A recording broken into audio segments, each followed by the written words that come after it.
miesto. Gay 4. dráha, Bolt 5., Spearman 6. Traja hlavní favoriti. Prekvapiť však môže ktokoľvek z ďalších. Rovnaký rituál Bolta pred každým štartom.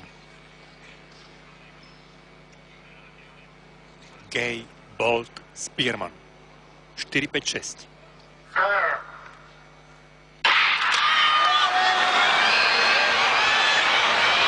Bolt zatiaľ najlepšie v zákrute.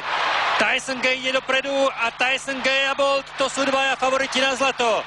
Tyson Gay beží vynikajúco, Bolt mu nestíha, Tyson Gay útočí na svetový rekord. Tyson Gay zvolní v závere, škoda, 19,76 sekundy. Nový rekord svetových šampionátov zásluhou Tysona Gaya, ktorý vymaže Michaela Johnsona z 11. augusta 1995 v Göteborgu. Ale pokiaľ by bol vládal, vydržal v tom nasadenom tempe aj v záverečných 20 metroch, tak Tyson Gay mohol zaútočiť dokonca na svetový rekord. 19,76 oficiálny jeho čas a zlaté double. Po stovke zvíťazil aj na 200 metrov v nádhernom súboji s týmto jamajským šprintérom Usainem Boltom. 19,91 zaostal o 16 sekundy za svojím osobným rekordom. Jamajčan v zákrute na tých prvých 50 metroch sa zdalo, že Bolt bude môcť skonkurovať Tysonovi Gayovi, ale ten mal obrovské zrýchlenie pri nástupe do druhej stovky. Prvé reakcie, vydýchanie sa, komunikácia s Wallaceom Spearmanom, 19,76, potvrdenie nového rekordu svetových šampionátov po 12 rokoch. Michael Johnson bude figurovať už len v tabuľkách svetových rekordérov.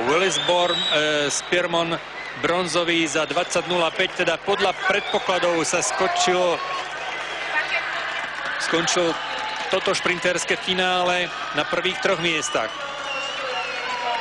Bolt veľmi rýchlo stiahol Spearmana, ale zákrutu vynikajúco Tyson Gay vybehol a v závere mal dostatok síl, aby si udržal náskok. Tu prišlo to zvolnenie a Spearman tam predstihol prakticky na cieľovej páske Rodney Martina, aj keď to vyzeralo, že obaja dosiahnu zhodný čas. Každé šprinterské finále je určite atletickým zážitkom, pretože je skvelé sledovať najrýchlejších pretekárov na svete.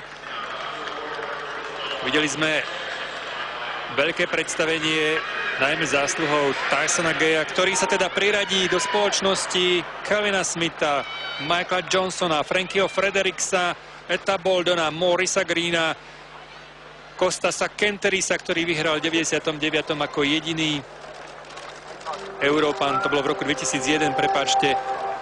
2003 vyhral John Capel zo Spojených štátov amerických za 20:30.